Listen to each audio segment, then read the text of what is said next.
Welcome to Season 6, Episode 5 of They Walk Among Us, a podcast dedicated to UK true crime. Please listen to Season 6, Episodes 1, 2, 3 and 4 for the previous parts of this 5-part case.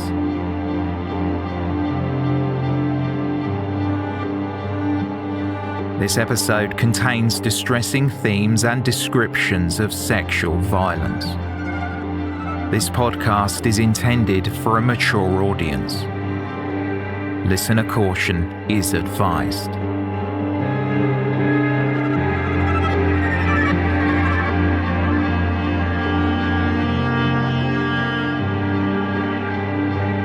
A fascination with horror seems an inescapable facet of human nature, and the trial of Rosemary West is an international story. Audiences around the world have been gripped by the drama unfolding in Winchester's Court Number 3. Drama sparked by one of Britain's largest ever police investigations. It's certainly the biggest story that since I've been here in 33 years, and it goes on, and it looks as if it's going to persist even further. Oh, it's just so evil what's gone on. You can't believe it's gone on in this day and age, like Jack the Ripper. You know, it's horrible. She must have known what was going on. She must have been part of it. It all happened in the same house. Her husband was doing it. She must have known. She must have been involved, I guess. It's hard to believe that she knew nothing about it, but it's right in her house.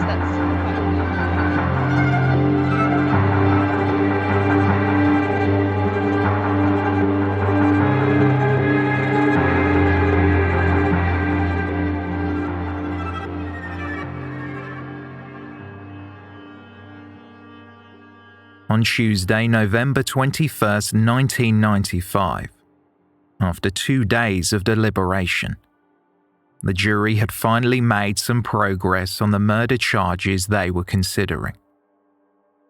There were 10 in all, but so far jurors were only able to reach verdicts for 2 of them. The accused, Rose West, stood in the dock. Tears hung heavy in her eyes. It felt like the onlookers in the public gallery were in a state of suspended animation. No movement, no sound other than the voice from the foreman of the jury. Rose was visibly shocked by what they were saying.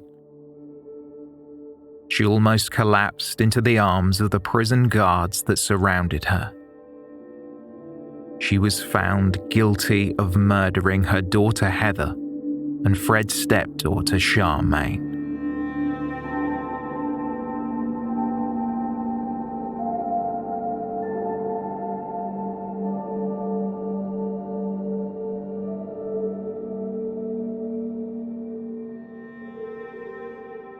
The 7 men and 4 women of the jury had been unsuccessful when they first tried to reach verdicts for the remaining murder charges, so they returned to private quarters for further deliberation. It did not take more than an hour when the court reconvened. In the jury room, the verdict of another murder charge had been decided. Rose West was found guilty of the murder of Shirley Ann Robinson.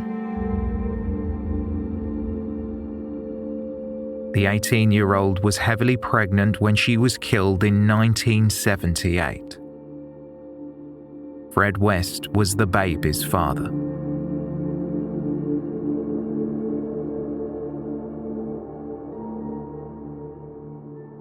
Rose did not seem fazed, barely registering any sign of what she had heard when the verdict was read aloud. But the evidence on her face told a different story. Her eyes looked swollen and red. No tears came in the courtroom. It was only when she was heading to her cell out of earshot of the public gallery, she again began to cry.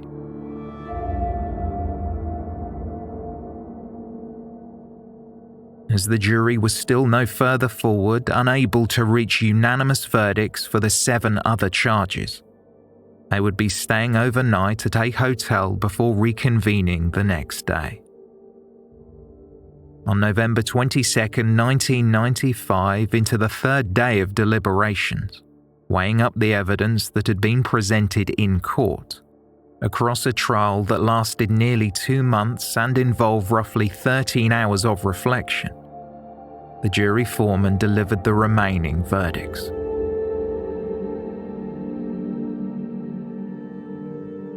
On that final day, the judge was asked several questions by jurors about the evidence that had been presented.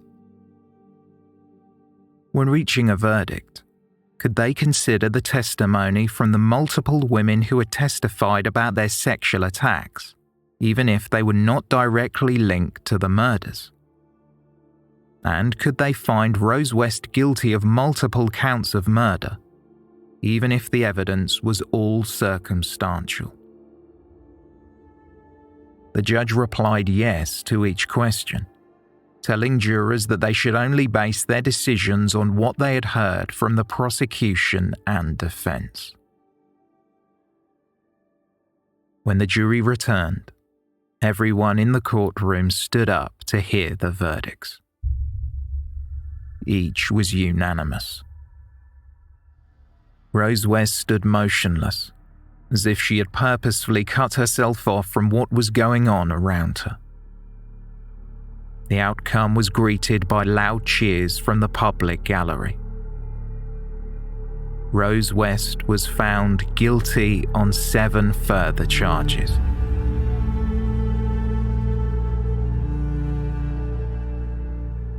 She was convicted of murdering Linda Goff, Carol Ann Cooper, Lucy Partington, Therese Siegenthaler, Shirley Hubbard, Juanita Mott, and Alison Chambers.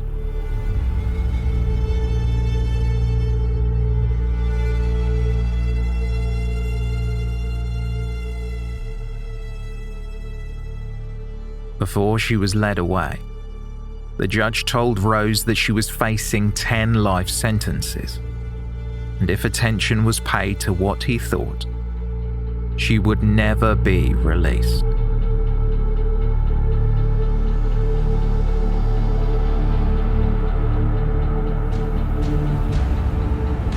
It has held its secrets for over 20 years, but with today's verdict, the full story of 25 Cromwell Street can be told. Serial killer Rosemary West will be spending the rest of her life in jail. She's been found guilty of murdering 10 young women and girls, including her teenage daughter Heather and her 8-year-old stepdaughter Charmaine. It makes her the most prolific female serial killer in British criminal history. But some researchers believe that the Rosemary West case, unusual though it is, forces a reappraisal of women who actively plan and commit murder. The West's victims came from far and wide. They were snared by a seemingly innocent couple in an ordinary car who would offer them a lift.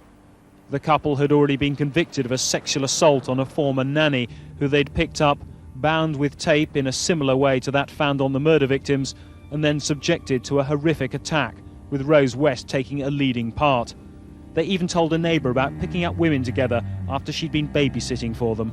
She said it makes it easier for the victim if they go and pick up a girl, because Rose is with them. She doesn't hesitate to say no because there's a woman and a bloke in a van.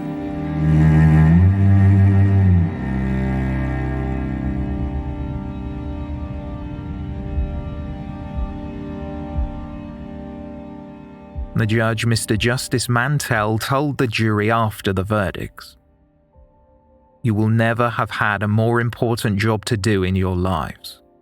I am fully aware of the sacrifices each one of you has made in giving your time and great effort in helping to decide this case. I am also aware of the great stress that it must have placed each of you under.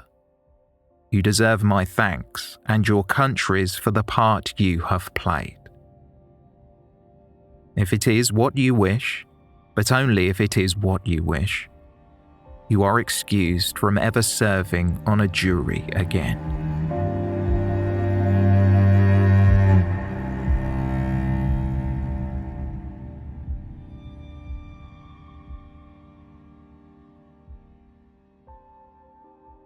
As Rose West was being driven to prison to start her sentence, Her solicitor Leo Goatley had some stern words for the press. He did not feel Rose received a fair trial. My client is totally devastated. She wept uncontrollably after hearing the verdict of the jury. She continues to maintain her innocence and retains the love and support of her children. I must state, on behalf of the defence team and my client, a very real concern, which I've no doubt is also shared with all concerned in the conduct of this trial. That concern, of course, relates to the role of the press and media. It is perhaps inevitable that a case such as this would attract extensive and widespread press interest. Our law recognises and reflects the need to balance the interests of the defendant in proceedings against that of freedom of expression. However, freedom of expression and the right of the public to know does not include the intrusive press activity that has blighted these proceedings.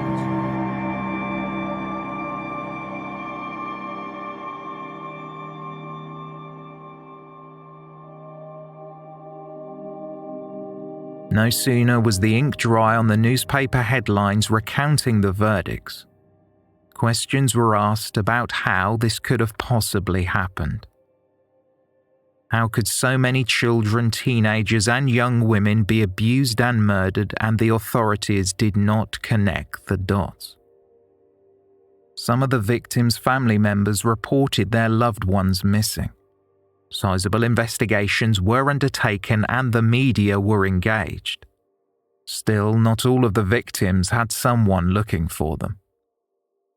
It could be argued an investigation into a missing person is challenging, as an adult is free to disappear if they wish, when there is no legal requirement that they communicate with a loved one.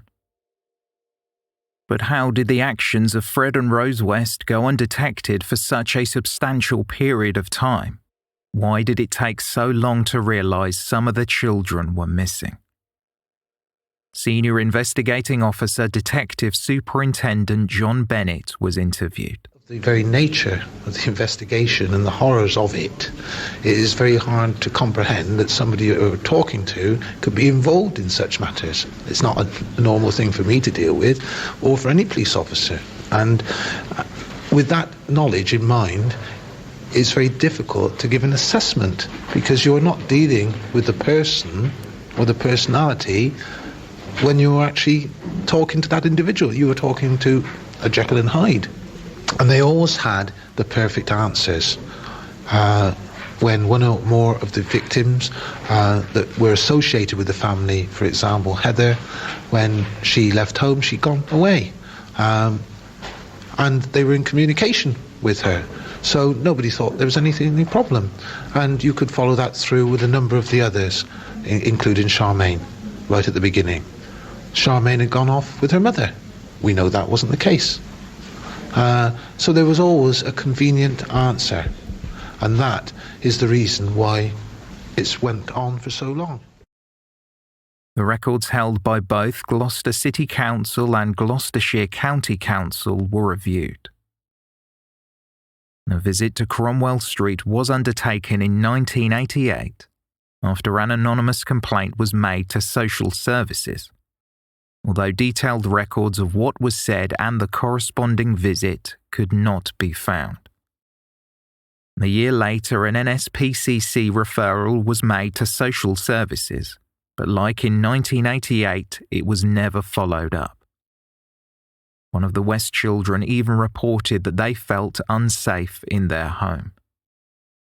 This information was forwarded to the local authority, but nothing was done despite both Fred and Rose West being convicted of indecent assault and actual bodily harm, and there was also Fred's failed rape prosecution. Fred was 19 when he was accused of attacking a young girl over a period of months. At the West school, friends would later recall seeing bruises on her body, areas that were visible when she wore a t-shirt and shorts. The marks covered the outside of her arms as if she was being held by a pair of hands, and there was severe bruising on the inside of her thighs. Former students at Heather's school spoke with the press and said that the information was reported to the faculty. Heather's sister May also raised the topic with her teachers, but she too could get no one to listen. There are no records that these complaints were ever followed up. Furthermore, there is no single record of Fred and Rose West ever attending a parents' evening for May West. Like her sister, May also never wanted to be involved in physical education at school as she was reluctant to undress in the showers. This behaviour was never investigated or recorded by the faculty.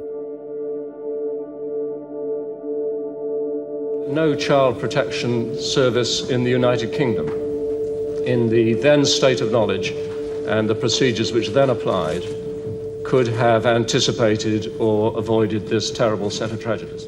Most child protection services are trying to deal with child abuse, which is physical abuse, sexual abuse, emotional abuse. What they are not looking for, and no one could have expected them to look for, is that here was a family within which 12 murders occurred. That is unique and totally outside of the experience of child protection services in this country. Now, there wasn't a social services department in 1972, it was a children's department. And what reason would there have been at that time to pass on that information? The answer is there would be no reason. Now, if you pose the question, would it be different in 1995? Would a police investigation team, having a similar case to the Caroline Owens case, would they have talked to colleagues in the social services? The answer is almost certainly going to be yes, they would. In their defence, Gloucestershire County Council was quick to address the issues. The council did acknowledge that when all of the family's records were read as a whole, it highlighted child protection concerns. But a spokesperson stated that it was only with hindsight that they could know that serial killers were among them. May and Steve and two of the West's children had sold their stories to the News of the World newspaper, so had been unable to testify at the trial about what happened in their childhood. Trying to understand how all the abuse was missed, the children's medical records were pored over. Members of the family were all treated for thrush at the same time, and one of the younger children needed to be given antibiotics for gonorrhea. There were numerous accidents and deep scratches which required treatment, and Anne-Marie was admitted to the hospital with vaginal injuries. Her parents told physicians they were from an accident on her bicycle, although this too was never followed up. It was not until 1992 that the 5 youngest West children were taken into care following a complaint that one of them was being sexually abused by their father.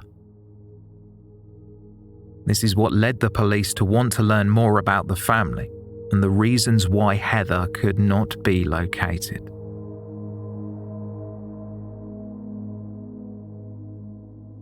Rose West's younger brother and uncle to her children said to reporter Tanya Sillam, "I take a lot of blame myself, and my whole family does, but not all of it.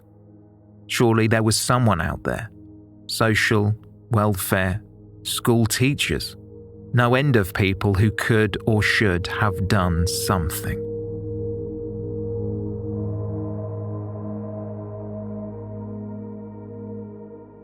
The County Council commissioned an independent consultancy firm to review the circumstances of the West case. The conclusion of their report reads as follows. The circumstances are unique and quite extraordinary. The tragedy of 12 murders, however, should not overshadow the fact that the surviving children have had the most dreadful experiences. They have lived in the shadow of the murder of 2 sisters and 10 other people. It should be remembered that it was the prompt action of social services and police in 1992 which removed the children from those appalling circumstances. Events going back more than 30 years leave the Gloucestershire authorities open to criticism that they failed to act. These two went to extraordinary lengths to prevent detection, and I think we need to keep that in mind and not look and try and second-guess people who were perhaps doing the best they could in difficult circumstances in the past. But what many find even more surprising is that no connection appears to have been made between the disappearances and the series of sex attacks around the streets of Gloucester at about the same time. At least 6 women reported to the police that they'd been the victims of abduction or attempted abduction, and they described their attacker. But it wasn't until Fred West's picture began to appear in newspapers and television after what was discovered here at Cromwell Street that both they and the police were able to put a name to the face which had haunted them over the years. Arguments will persist about whether the Gloucestershire agencies could or should have done more in the 70s and 80s. What is worrying is that young people living transient lives are in as much danger now as when Frederick and Rosemary West began preying on young women, if not more so.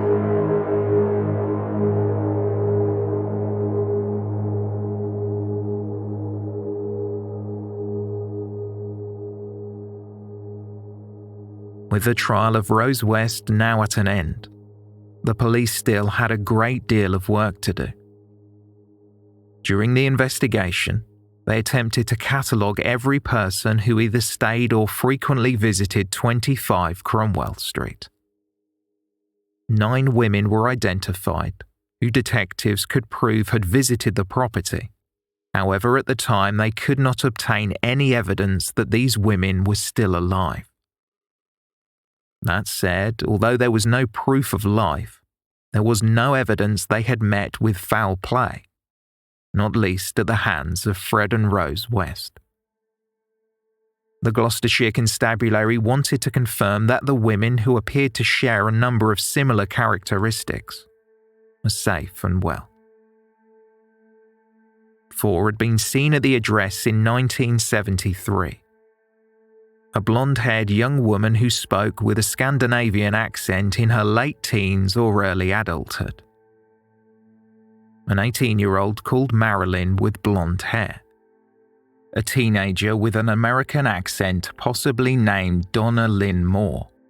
And a woman also called Marilyn in her late 30s, who it was believed was a devout Christian. One woman had been at the address in 1975. A handout pictured a brunette with full cheeks. 3 women had been recorded or known to frequent the address in the late 70s. An individual named Ingrid with a German accent. She was 18 years old. A woman whose name was unknown in early adulthood, and an individual from Holland, possibly called Marika or Marikia. And finally, a student, possibly called Maria Ann, who visited Cromwell Street in the early 90s. She had blonde hair. An appeal to the public was made, and descriptions of the missing women were issued. A hotline was also set up in the hope that someone might be able to provide the answers and help prove that these women were not further victims of Fred and Rose West.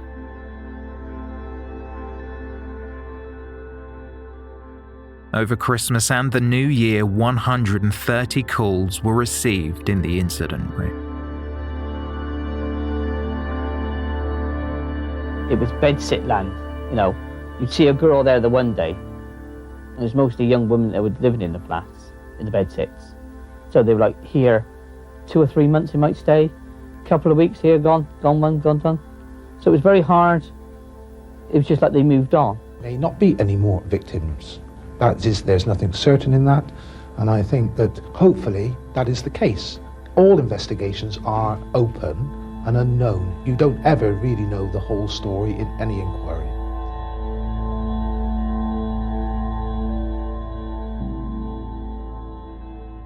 By the start of 1996, 3 of the missing women who had links to 25 Cromwell Street were tracked down by the constabulary. The good news came when it was confirmed that none of them had been harmed, although they did not wish to provide a statement, nor did they want to be identified.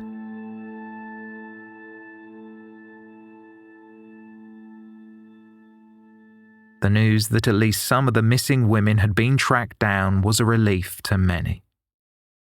However, the repercussions of Fred and Rose West's harrowing actions were not just being felt by their victims, but also people the couple knew. Terry Crick, who had once stayed with Fred and Rose at Cromwell Street, and was even told by Fred that he was setting up a, quote, backstreet abortionists, struggled to come to terms with what had happened. He showed me these pictures and some abortion equipment. He said that if I knew any girls who wanted an abortion, you know, he'd give me a few quid if I brought them out to him, like, you know. Crick spoke with the press and described how he was haunted by the events. After the trial, he said, "Perhaps I can give a sigh of relief, but I'm sure that there are more bodies." Terry Crick had gone to the police 20 years earlier and reported his concerns about what was going on at Cromwell Street, but no action was taken. Crick blamed himself for not appearing to be someone of exemplary character, and he felt if he was, the police would have done more. He had struggled with his mental health and had addiction issues. Terry Crick also considered that some officials in the police force would often visit Rose at Cromwell Street, and Fred was somehow providing them with information about criminal activities in the area, so they refused to take action. The rumour that Fred West was a police informant has been repeated in numerous articles, although these claims would be dismissed by the authorities.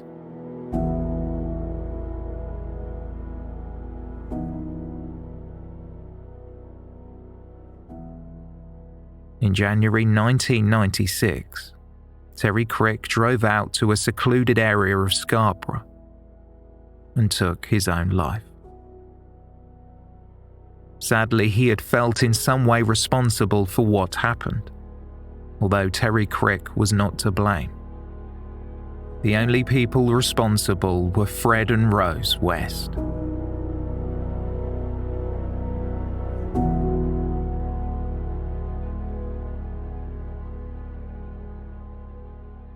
The cold and dark of winter passed, and as the frost-covered branches saw their first signs of life, Rose West sought to appeal her conviction.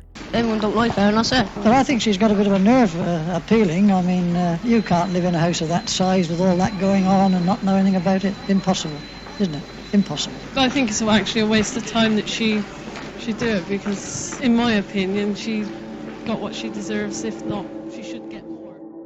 There were several arguments by Rose West's counsel.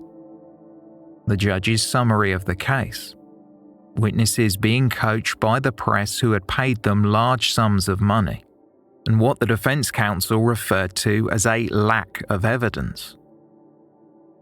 According to Richard Ferguson QC, he also alleged the media were a, quote, malign influence on the proceedings. In spite of her incarceration, Rose West did not seem as though she was totally unhappy with her new living arrangements in Durham prison. In March, her son Stephen, who had been a strong supporter of his mother, appeared to have a change of heart, not least since the verdict. He did not think she should be released. I wonder whether you can call it being punished at all. I mean, the only thing they take away is your freedom, and that's it. Because she's able to watch TV. She goes to classes. She's doing English degree, and she makes toys. So she's got a lot of freedom around the prison, and she's locked up 24 hours a day, but she hasn't got nothing outside. So what she's got inside, is pretty good for her. According to Stephen West, his mother's notoriety had made life easy because everyone was afraid of her.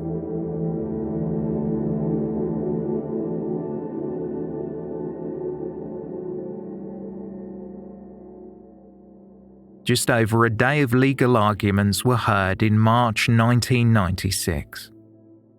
Richard Ferguson QC told the appeal judges that the evidence against his client was virtually non-existent, referring to the fact that the case was entirely circumstantial.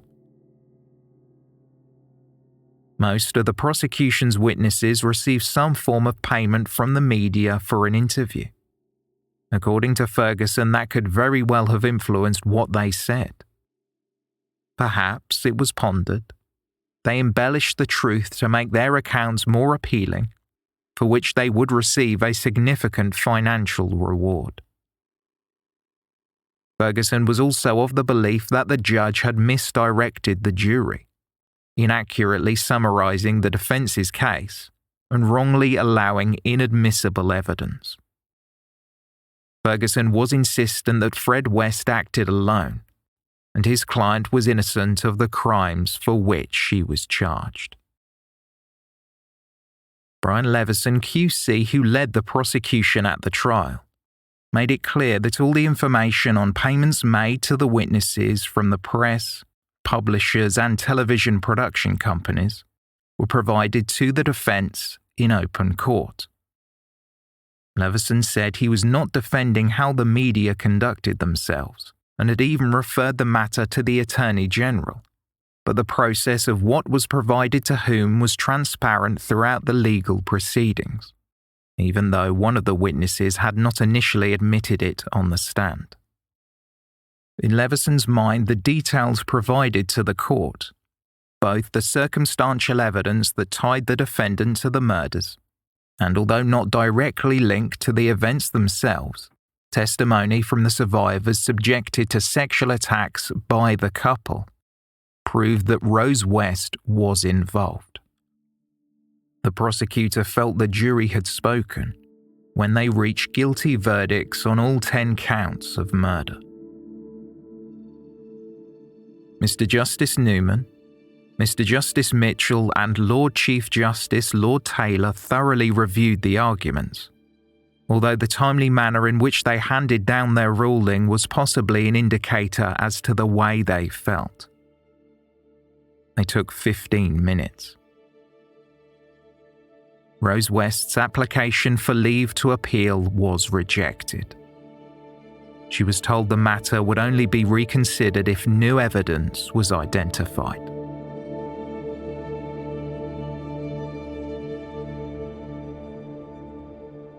Detective Superintendent John Bennett, who led the inquiry, was satisfied with the outcome. We are very pleased that the judicial process has come to an end, and perhaps now the families of the victims can be allowed to live their lives and put all these tragic problems behind them.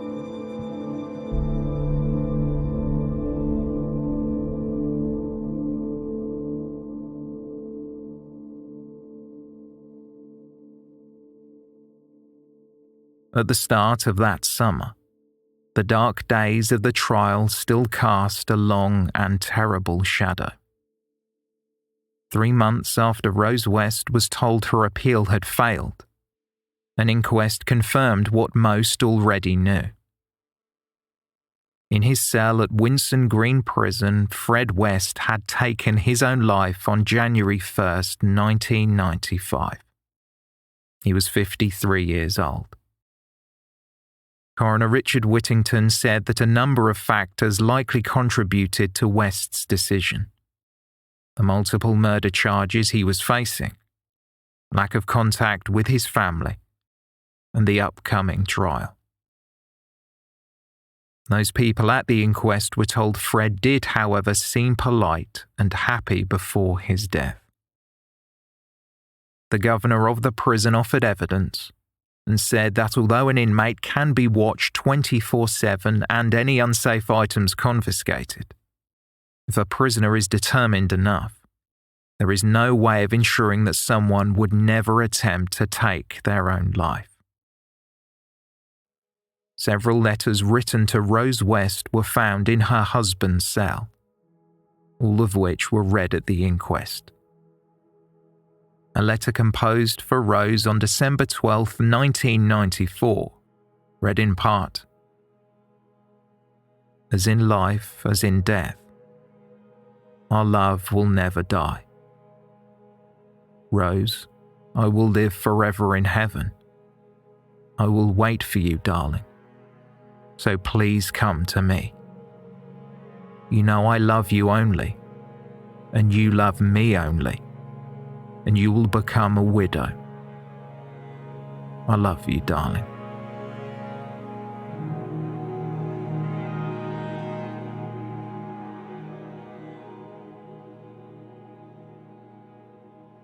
Almost exactly a year to the day from Rose West's trial, the procedure to demolish 25 Cromwell Street was underway. Some souvenir hunters with a fascination for the macabre were frequently stealing pieces of the building. Gloucestershire City Council confirmed that every remaining piece of 25 Cromwell Street would be pulverised or melted down and disposed of in several undisclosed locations, then covered with concrete. The sale of the land would be put into trust for the surviving West's children, some of whom had been put into care in the early 1990s. A walkway lined with bushes was eventually built in its place.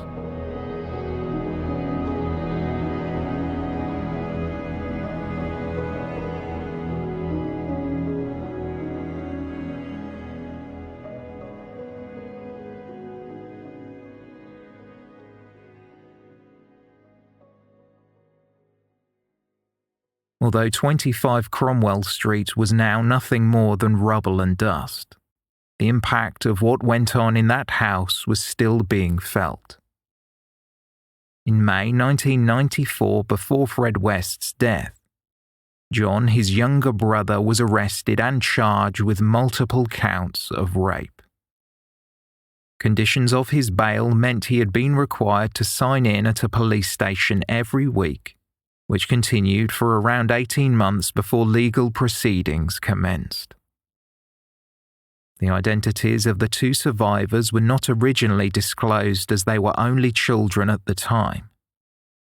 But waiving her right to anonymity, one of the victims was Anne-Marie, Fred's eldest daughter from his first marriage to Rena Costello. John West's trial took place at the end of November 1996. A year since her stepmother was convicted of 10 counts of murder, before a jury at Bristol Crown Court, Anne-Marie again provided evidence of a prolonged period of abuse. She alleged that her uncle, John West, raped her approximately 300 times through the 1970s. The attack started when she was aged between 10 and 11 years old.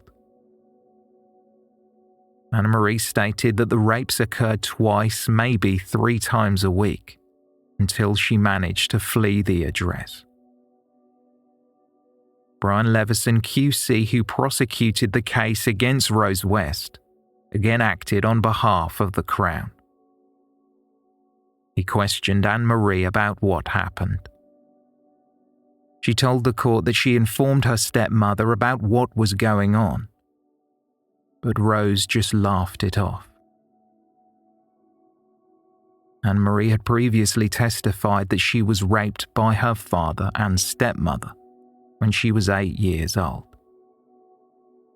She was then forced into sex work by her parents, although Anne-Marie did not realise that she was being subjected to coercive control or sexual abuse, as this was the environment she was brought up in.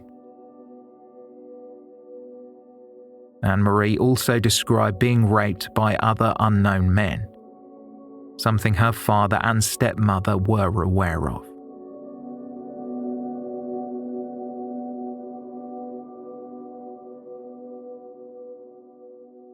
A second victim testified and told the court that she was playing in the garden of 25 Cromwell Street. Her name was not revealed because of her age. The charge sheet indicates she was between 7 to 8 years old. John West called her over and took her inside. It was alleged that she was raped in the house, but West told her if she kept quiet, he would pay her.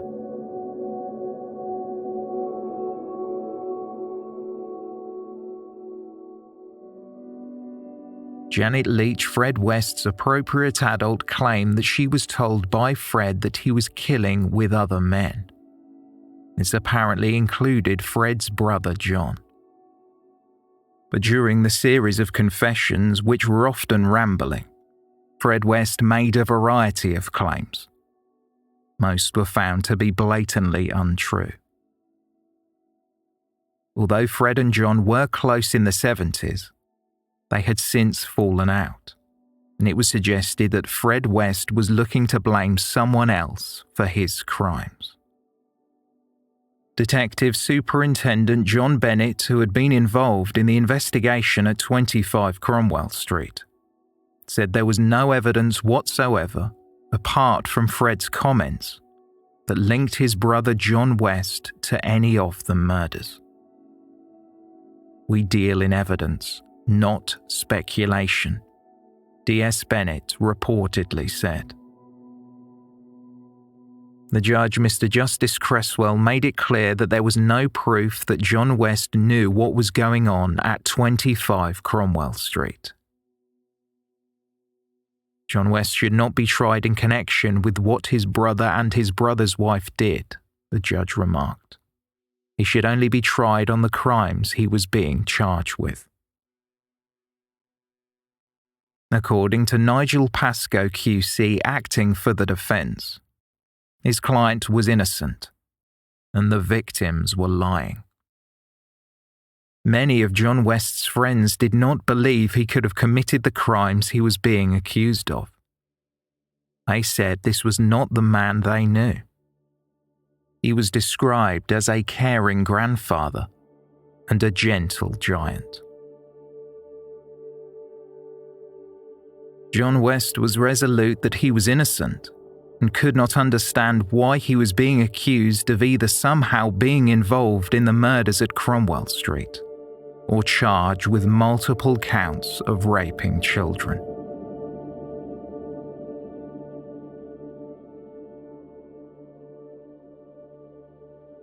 Closing remarks were heard, and the jury were to deliberate the next day. John West was granted bail, and he returned home the day before the verdict.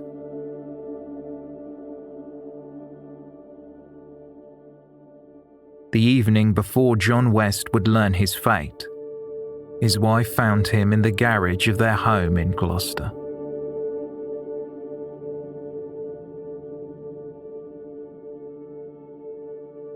After his body was cut down, a neighbour tried to resuscitate him, but it was no use. Like his brother, John West hung himself. He did not leave a note behind for his loved ones. Coroner's been informed of this death. It's not being treated as suspicious. The family now have identified the person to be John West, and the coroner will be making inquiries tomorrow morning. It was just like somebody kicking you in the stomach, isn't it? He should have waited to see what the verdict come in. If he was guilty, well, I mean, that was up to the 12 members of the jury, isn't it? This morning at Bristol Crown Court, the case against John West was formally concluded. The judge, Mr. Justice Cresswell, then ordered that the indictment against West be declared of no legal effect, and the file closed.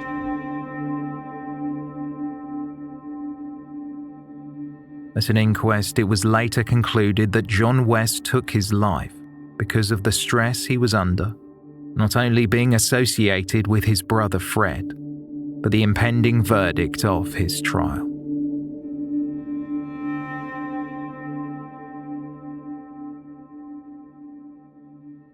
Over the next 2 decades, a string of wider family members to both Fred and Rose West would find themselves before the courts.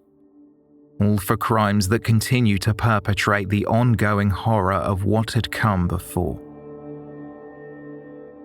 As history repeated itself, and akin to his brother Fred, John West never saw a jury pass judgment on the crimes it was alleged he had committed, whatever the outcome may have been. But Fred West's cousin would be alive to experience it for himself. William John Hill had been a regular at 25 Cromwell Street. At Birmingham Crown Court, Hill was found guilty of 1 count of rape and multiple counts of indecent assault against children between 1976 and 1984. The attacks did not, however, take place at Cromwell Street, but at Hill's home in the village of Much Marcle, where Fred West was raised. William Hill, who had 3 children of his own, was sentenced to 4 years in prison.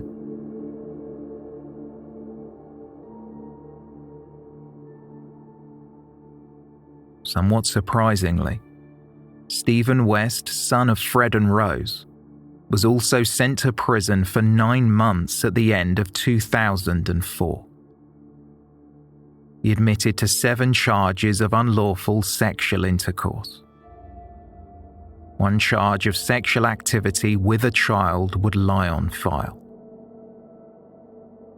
The girl, who had only just turned 14, became pregnant, and Stephen West, who was then in his early 30s and, like his father, worked as a builder, took the teenager to a clinic to terminate the pregnancy. A report was made to the police when the victim's friend discovered what had happened. An investigation was undertaken and the home of Stephen West was searched. A diary was subsequently found in which he had documented the events. The judge, Michael Mott, remarked that he recognised what Stephen West had been through during his childhood. Still, it was scant mitigation in the circumstances. The judge told the court that he did not believe West, quote, groomed the victim, despite her age, and accepted that the defendant was suffering from post-traumatic stress disorder. Stephen West attempted to end his life in 2002. But the crime was of such seriousness that the judge, Michael Mott, felt a custodial sentence must be handed down. Stephen West would not be allowed to work or live where children were present and was barred from contacting the victim.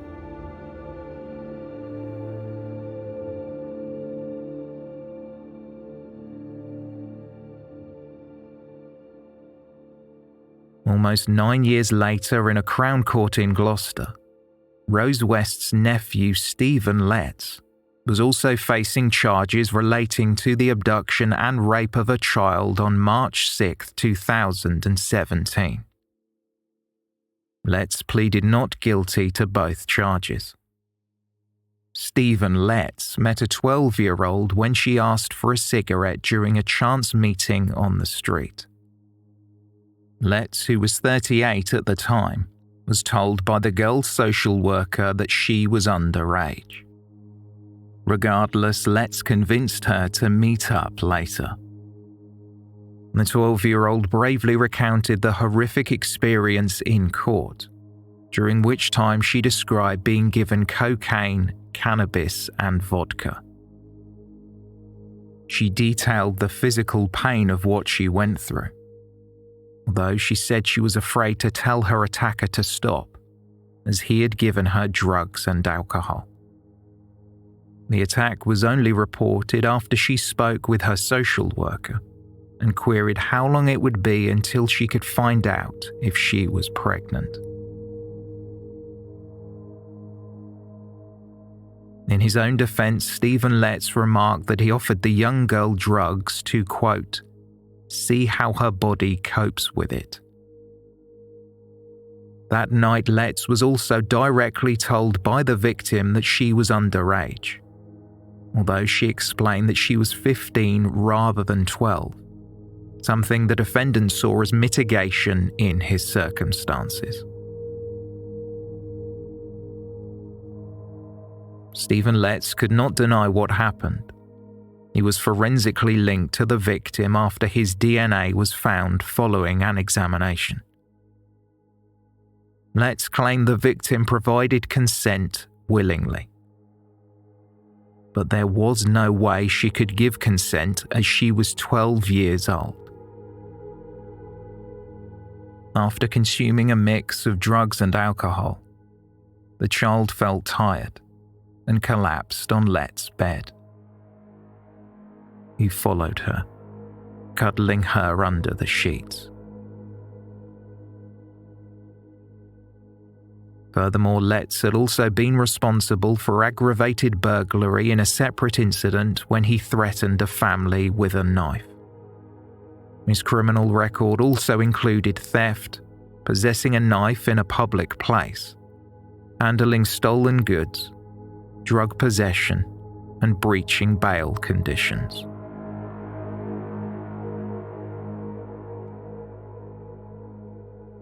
The jury took 90 minutes to reach a decision and found Stephen Letts guilty of all charges. Letts refused to attend court to face his sentence and instead appeared via video link. His microphone had to be switched off when he began to scream and shout at the judge. Stephen Letts was sentenced to 18 years in prison and would be added to the sex offenders register.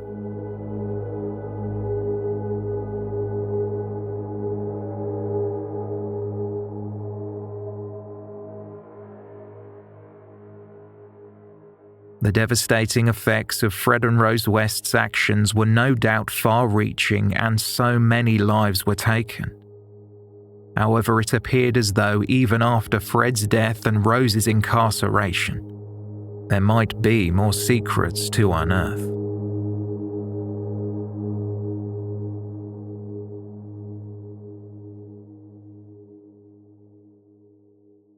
In 2019, a documentary was produced for British television channel ITV, titled Fred and Rose West, The Real Story with Sir Trevor MacDonald.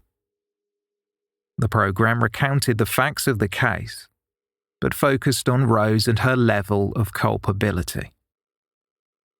A few years later, as work was being done filming a follow-up, in a business formerly known as the Pop-In Cafe, the crew found some blue material which they believed needed to be investigated.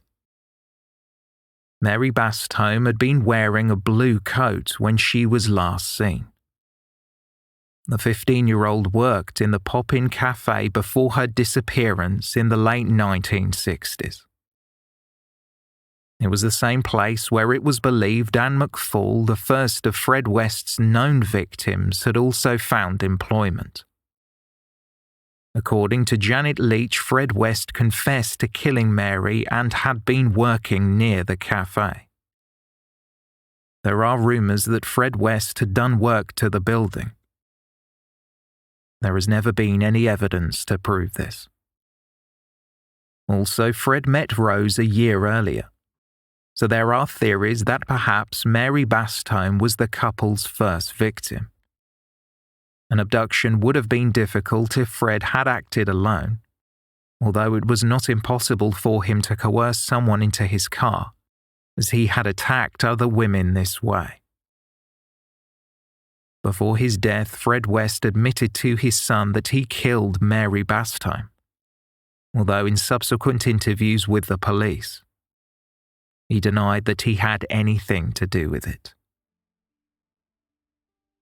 When experts arrived at the cafe in May 2021 to carry out analysis on the area, they found what they referred to as structural anomalies. There appeared to be 6 voids in the basement floor.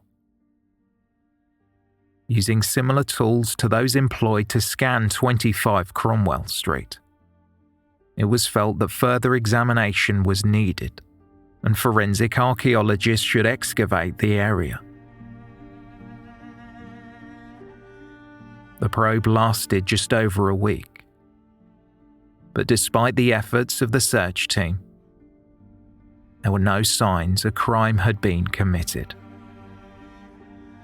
The blue material discovered was analysed, and it was found to be part of a piece of piping. Mary Bastholm's disappearance still remains a mystery to this day.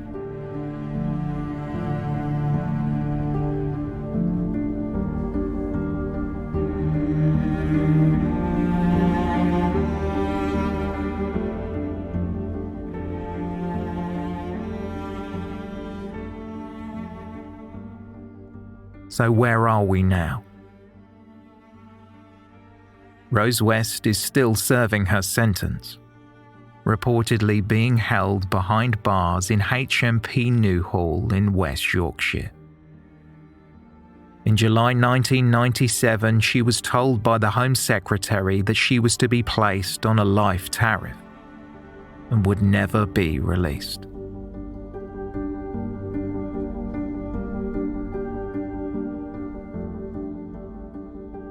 The crimes that Fred West and his wife Rose committed were insidious, shocking, and heartbreaking.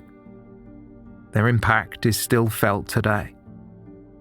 They leave behind a scar in time so long and so terrible that few in the United Kingdom are unaware of who they are. Despite the task being near insurmountable, like holding up a candle to illuminate the sky in the dead of night, there seems to be a desire to understand. Journalist and author Nikki Gerard wrote an opinion piece shortly before she was due to start covering the Rose West trial, raising this very topic. Quote, "With all serial murderers after visceral horror, the initial questions are who, and with this who fear creeps in, and how. How brings in guilt and a sense of responsibility. How could this have happened? How can we prevent such a foul thing from happening again? But finally, we are left with why. That is the big, obliterating question."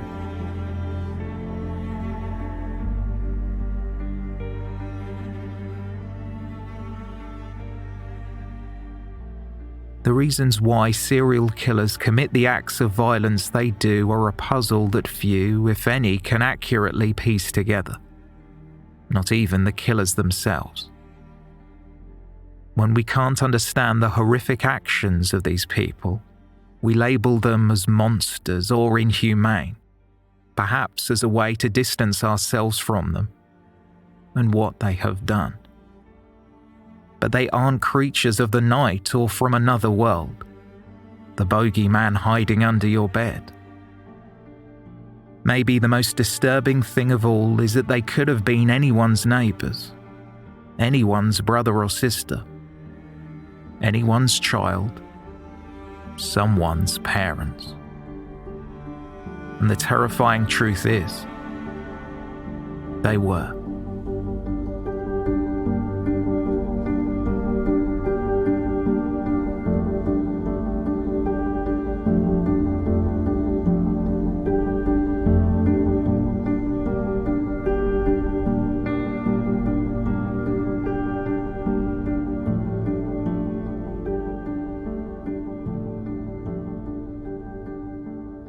Thank you for listening. A special thanks to our new Patreon producer Lisa Goldstein and everyone who supports us through Patreon.